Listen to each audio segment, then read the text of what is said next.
السلام علیکم ورحمۃ اللہ وبرکاتہ۔ الحمد للہ وحدہ والصلاة والسلام علی من لا نبی بعدہ وعلی آلہ واصحابہ وذریاتہ اجمعین، اما بعد۔ اعوذ باللہ من الشیطان الرجیم، بسم اللہ الرحمن الرحیم۔ کل نفس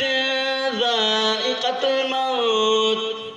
وانما توفون اجورکم یوم القیامہ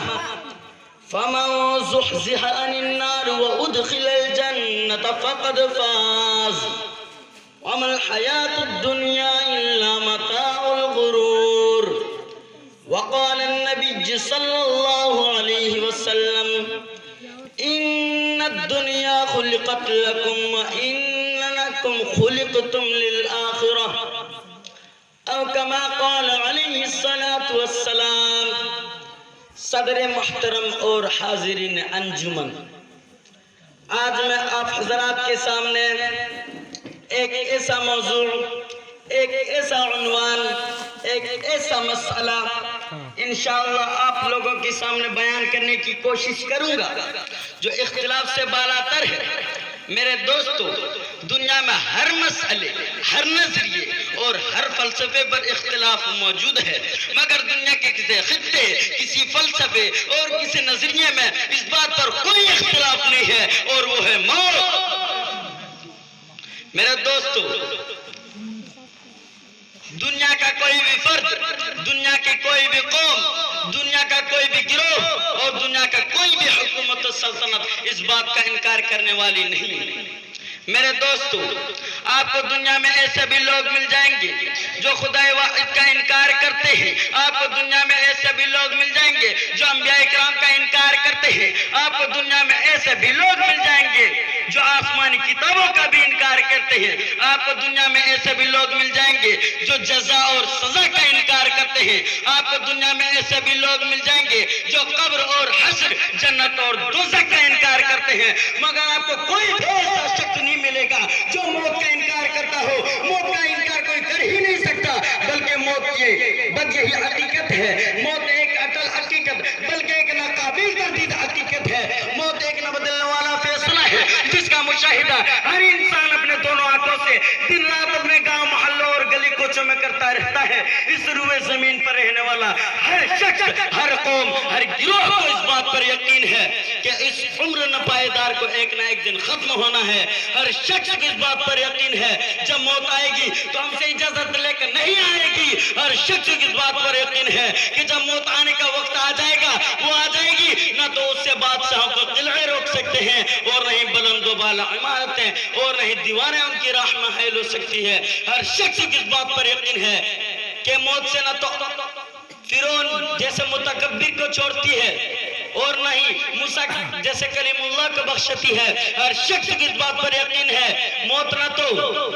نمرود جیسا مردود کو بخشتی ہے، اور نہ ہی ابراہیم جیسا خلیل اللہ کو نظر انداز کرتی ہے۔ ہر شخص کی اس بات پر یقین ہے کہ موت کی نظر میں افلاطون، ارسطو اور لقمان جیسے بڑے بڑے حکما، ابو جہل اور ابو لہب جیسے بڑے بڑے نادان سب برابر ہیں۔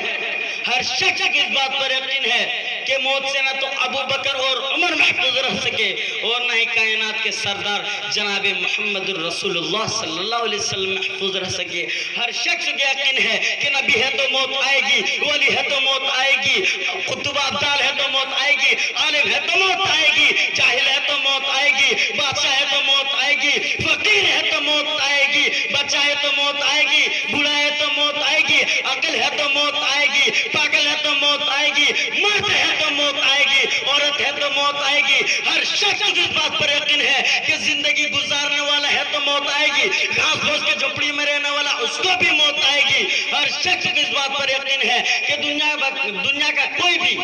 شخص اور دنیا کا کوئی بھی جاندار موت سے بچنے والا نہیں۔ مسند اعلیٰ کے ایک حدیث میں آتا ہے کہ جب سب لوگ مر جائیں گے تو ملک الموت اللہ تبارک و تعالیٰ کے بارگاہ میں حاضر ہو کر عرض کرے گا کہ پروردگار، زمین و آسمان کے تمام لوگ مر گئے اللہ رب العزت جاننے کے باوجود پوچھے گا کہ ملک الموت بتاؤ اب کون باقی رہ گیا ہے؟ تو ملک الموت کہے گا بس آپ باقی رہ گئے ہیں جن کو کبھی موت نہیں آئے گی، اور آپ کا عرش اٹھانے والے فرشتے باقی رہ گئے ہیں، اور جبریل اور میکائیل، اور ایک میں ہوں۔ تو اللہ رب العزت فرمائے گا کہ جبریل اور میکائیل بھی مر جائیں گے، تو عرش بولے گا کہ پروردگار جبریل اور میکائیل بھی مر جائیں گے؟ تو اللہ رب العزت فرمائے گا تم خاموش ہو، آج میں طے کر دیا ہے کہ میرے عرش کے نیچے جو بھی ہوں گے سب مر جائیں گے۔ تو جبریل اور میکائیل بھی مر جائیں گے۔ اس کے بعد دوسری مرتبہ ملک الموت اللہ تبارک و تعالیٰ کے بارگاہ میں حاضر ہو کر عرض کرے گا کہ پروردگار جبریل اور میکائیل بھی مر گئے۔ تو اللہ رب العزت پوچھے گا کہ بتاؤ اب کون باقی رہ گیا ہے؟ تو ملک الموت کہے گا آپ کا عرش اٹھانے والے فرشتے باقی رہ گئے ہیں، اور ایک میں ہوں۔ تو اللہ رب العزت فرمائے گا کہ میرا عرش اٹھانے والے فرشتے بھی مر جائیں گے، تو وہ بھی مر جائیں گے۔ اس کے بعد تیسری مرتبہ ملک الموت اللہ تبارک و تعالیٰ کے بارگاہ میں حاضر ہو کر عرض کرے گا کہ پروردگار آپ کا عرش اٹھانے والے فرشتے بھی مر گئے۔ اس کے بعد اللہ تعالیٰ جاننے کے باوجود پوچھے گا کہ بتاؤ اب کون باقی رہ گیا ہے؟ تو ملک الموت کہے گا بس آپ باقی رہ گئے ہیں جن کو کبھی موت نہ آئے گی، اور ایک میں ہوں۔ تو اللہ رب العزت فرمائے گا کہ تم بھی میرے مخلوق میں سے ایک مخلوق ہو، جن کام کے لیے تم کو پیدا کیا تھا وہ کام تم نے پورا کیا، اب تم بھی مر جاؤ۔ اس کے بعد ملک الموت بھی مر جائے گا، اب صرف اللہ اکیلا بچے گا، اللہ کے سوا کوئی باقی نہیں رہے گا۔ اللہ جیسے ازل میں تھا ویسے ہی اب ابد میں بھی رہے گا، اللہ کے سوا کوئی باقی نہیں رہے گا۔ زمین و آسمان کتاب کی طرح پیٹ لے جائیں گے۔ اس کے بعد 3 مرتبہ یہ اعلان ہوگا کہ میں ہوں زبردست غالب، میں ہوں زبردست غالب، میں ہوں زبردست غالب۔ اس کے بعد یہ اعلان فرمائے گا لمن الملک اليوم، بولو آج کس کی حکومت ہے؟ مگر اس سوال کا جواب دینے والا نہ ہوگا۔ ہر طرف سکوت ہی سکوت آگا۔ جس انسان کو اپنے مال و دولت پر بڑا ناستا، جس انسان کو اپنے کاروبار پر بڑا ناستا، جس انسان کو اپنے حکومت و سلطنت پر بڑا ناستا، جس انسان کو اپنے قابلیت اور صلاحیت پر بڑا ناستا، جس انسان کو اپنے طاقت و قوت پر بڑا ناستا، جس انسان کو اپنے حکومت و سلطنت پر بڑا ناستا، جس انسان کو اپنے حسن و جمال پر بڑا ناستا، آج وہ بوسیدہ اور گلی سڑی اڈیوں کے ڈھانچے کی صورت میں پڑا ہوگا۔ وہ انسان جس کی زبان ٹر ٹر بولتی تھی، وہ انسان جس کی زبان ٹر ٹر بولتی تھی آج جواب دینے کے قابل ہوگا۔ وہ انسان جو ہر وقت اپنا عرض جتلاتا تھا، جو میری کہتے نہیں تکتا تھا، وہ انسان جس کا یہ خیال تھا کہ اس کی حکومت، اس کی سلطنت اور اس کا اقتدار لافانی نہیں بلکہ جاودانی ہے، کل قیامت کے دن اس پر ہیبت طاری ہوگی۔ فضائے عالمی یہ اعلان بار بار گونجے گا کہ وہ زمین پر خدا بن کر بیٹھنے والوں، او فرعون اور نمرود کے نقش قدم پر چلنے والوں، او کمزوروں پر مشق ستم ڈالنے والوں، او یتیموں مسکینوں اور بیواؤں کا مال ہڑپنے والوں، او خدا کی زمین خدا کے بندوں پر تنگ کرنے والوں، اور رب السماوات والارض سے بغاوت کرنے والوں، آج بولتے کیوں نہیں؟ خاموش کیوں؟ جواب کیوں نہیں دیتے؟ لمن الملک اليوم، بولو آج کس کی حکومت ہے؟ تمہاری یا ہماری؟ خدا کے بندوں کی، خالق کے مخلوق کی، مالک کے مملوک کی، رازق کے مرزوق کی۔ یہ اعلان 3 مرتبہ ہوگا، کتنا مرتبہ؟ 3 مرتبہ ہوگا۔ زمین و آسمان تھر رہے ہوں گے مگر اس اعلان کا جواب دینے والا نہ ہوگا۔ اس کے بعد اللہ تعالیٰ خود ہی فرمائے گا للہ الواحد القہار، اس اکیلے اللہ کی حکومت ہے جو زبردست و غالب ہے۔ حقیقی بادشاہ ہے تو وہی ہے، حقیقی خالق ہے تو وہی ہے۔ لا خالق الا اللہ، لا رازق الا اللہ، لا معبود الا اللہ، لا مقصود الا اللہ، لا مطلوب الا اللہ۔ حقیقی خالق اور مالک تو وہی ہے، باقی سب حکومت اور طاقت فانی ہے۔ تو میں یہ عرض کر رہا تھا کہ موت ایک اٹل حقیقت ہے، موت ہر کسی کو آئے گی، مگر افسوس کہ آج ہم دنیا کے ملمہ اور سازوں سے فریب کھا کر موت کو بھول گئے۔ آج ہم دنیا کی چمک دمک سر قبر کو اور لک و دک کو دیکھ کر موت کو بھول گئے۔ آج ہم دنیا کی دولت میں پڑھ کر موت کو بھول گئے، لیکن یاد رکھو موت ہر کسی کو آئے گی۔ ہم تو موت کو بھول، لیکن موت ہم کو نہیں بھولی۔ موت ہر وقت یہ اعلان کرتے ہیں کہ انا الموت انا الموت انا الموت الذي يفرق بين البنات والامهات انا الموت الذي يفرق بين الاخ والاخوات انا الموت الذي يفرق بين الزوج والزوجات انا الموت الذي اخرف الديار والقصور انا الموت الذي اعمر القبور انا الموت الذي يطلبكم مادركم في بروج مشيدة ولا يبقى مخلوق الا يسقني مجھے بھولنے والوں میں موت ہوں میں موت ہوں جو ماں اور بیٹیوں کے درمیان جدائی ڈالتی ہوں میں موت ہوں جو بھائیوں اور بہنوں کے درمیان جدائی ڈالتی ہوں میں موت ہوں جو دوستوں اور محبوں کے درمیان جدائی ڈالتی ہوں میں موت ہوں جو گھروں اور محلوں کو برباد کرتی ہوں میں موت ہوں جو قبروں کو آباد کرتی ہوں میں موت ہوں جو تم کو ڈھونڈتی ہوں اور پا لیتی ہوں چاہے تم کتنے مضبوط قلعے میں کیوں نہ ہو وَلَا يَبْقَى مَخْلُوقٌ إِلَّا يَذُقْنِي اور مخلوق میں کوئی ایسا باقی نہیں رہے گا جو میرا مزہ نہ چکھ لے میرے دوستو موت ہر وقت یہ اعلان کرتی ہے اور صرف موت اعلان ہی نہیں کرتی بلکہ موت وارننگ بھی دیتی ہے میرے دوستو پڑھنے والے جانتے ہیں کہ جب امتحان قریب آتے ہیں تو اساتذہ طلباء کو محنت کی تلقین کرتے ہیں جب مریض ڈاکٹر کے پاس جاتا ہے ڈاکٹر مریض کو پرہیز کی تلقین کرتا ہے جب افسر اپنے عملے کو احکامات صادر کرتا ہے تو ان کی تعمیل کے لیے انہیں تاکید کرتا ہے لیکن یہ جب تمام طبقے سستی اور غفلت برتنے لگتے ہیں تو اساتذہ طلباء کو ڈاکٹر مریض کو افسر اپنے ماتحت کو وارننگ دیتا ہے کہ تمہاری غفلت تمہاری بد پرہیزی اور تمہاری سستی پر بڑی بڑی بشارت تمہاری سستی کی شکایتیں مل رہی تمہیں خبردار کیا جاتا ہے کہ سمجھ جاؤ ورنہ نتائج بہت خطرناک ہوں گے اسی طرح اللہ تبارک و تعالیٰ نے بھی نظام کائنات میں بندوں کے لیے طرح طرح کی وارننگ کے اشارے اور کنائے دے رکھے ہیں جس سے دنیا کی بے ثباتی کے احساس ہوتا ہے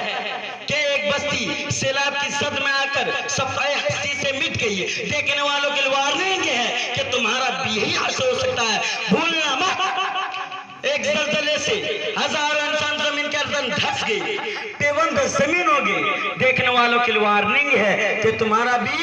یہی حشر ہو سکتا ہے بھولنا مت بھول مت جانا ایک ہوائی حادثے میں بڑے بڑے وزیر کرنل جرنل آنن فانن دنیا سے رخصت ہو گئے ان کے جسم کا کوئی حصہ نہ مل سکا دیکھنے والوں کے لیے وارننگ ہے کہ تمہارا بھی یہی حشر ہو سکتا ہے میرے دوستو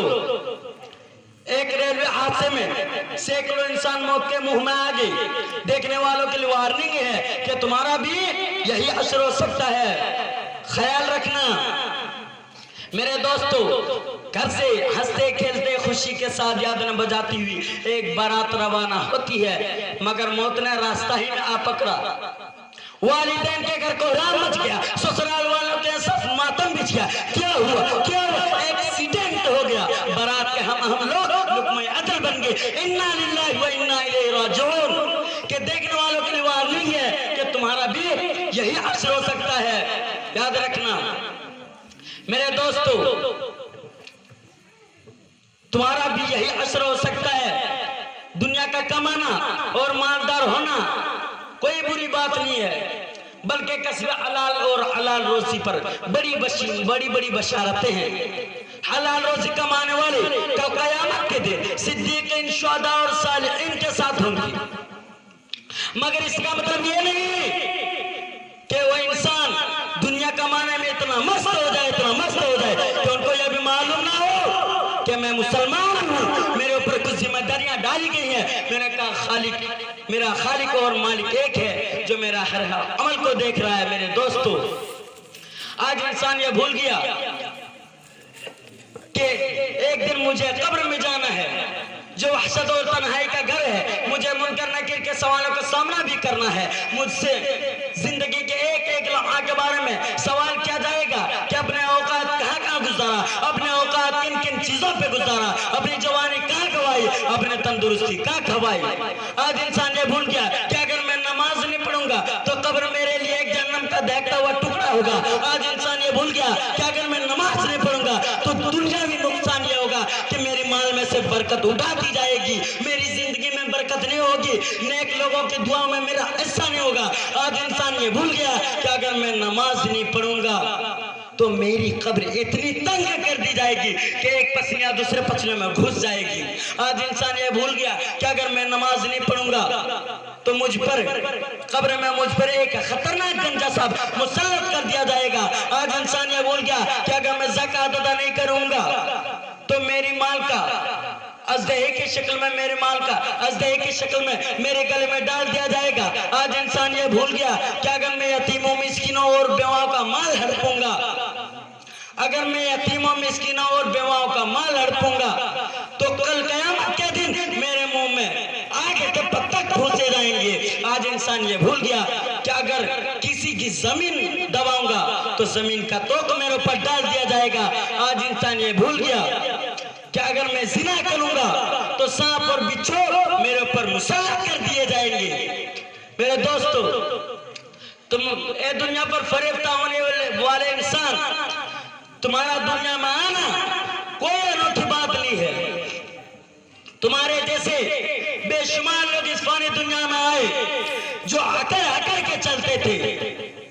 آج وہ اندھیری کوٹری میں پڑے اپنی زندگی کے حساب دے رہے ہیں۔ ان کے سر کبھی نیچے نہیں ہوتے تھے، آج ان کے کھوپڑیاں پیروں کی ٹھوکر بنی ہوئی ہے۔ وہ جدھر گزرتے فضا معطر ہو جاتی تھی، آج ان کے لاشوں سے بدبو اٹھ رہی ہے۔ ان کے جسم پر حریر اور کمخاب نام کا لباس ہوتا تھا، آج وہ بوسیدہ اور چتروں میں پڑے ہوئے ہیں۔ انہیں مال اور دولت، بیوی اور بچوں پر بڑا ناز تھا، لیکن انہیں قبر میں کوئی کام نہ آیا۔ میرے دوستو، کہاں ہیں وہ لوگ جن کے خوبصورت چہرے سورج کی طرح چمکتے دمکتے تھے؟ کہاں ہیں وہ لوگ جن کی جوانی پر لوگ رشک کرتے تھے؟ کہاں ہیں وہ لوگ جن کو جنگ کے میدانوں میں غلبہ حاصل ہوتا تھا؟ کہاں ہے وہ بادشاہ جن کو فصیلوں کے ساتھ حفاظت کی جاتی تھی؟ حقیقت میں آج ان کا موت نے برباد کر کے رکھ دیا۔ بالآخر آج وہ قبر کے اندر پڑے، ہائے آگ ہمیں بچاؤ کوئی فریاد کریں۔ اے اللہ کے بندو، تم رات دن کی گزرگاہ تمہاری زندگی کم ہوتی جا رہی ہے، تمہارے اعمال نکاح رکھے جا رہے ہیں اور موت اچانک آنے والی ہے۔ خدا را اب آخرت کی تیاری کر لو، ہو سکتا ہے اس سال، اس مہینہ یا اس ہفتہ مرنے والوں کی فہرست میں تمہارا بھی نام ہو سکتا ہے کہ تمہارے زندگی کے دن پورے ہو چکے ہو سکتا ہے کہ جس گاڑی میں تمہارا موت آنی ہو اس کا ایکسیڈنٹ ان قریب ہو جائے، ہو سکتا ہو تمہارا کفن کا کپڑا مولانا کلات ہاؤس میں آ چکا ہو۔ اب میں اسی چند باتوں میں اپنے تقریر کو اختتام کے سپرد کرنے جا رہا ہوں، اس دعا کے ساتھ کہ اللہ جل جلالہ ہم تمام امت محمدیہ کو قیامت کی فکر کرنے کی توفیق عطا فرمائے۔ آمین آمین ثم آمین، وآخر دعوانا الحمدللہ۔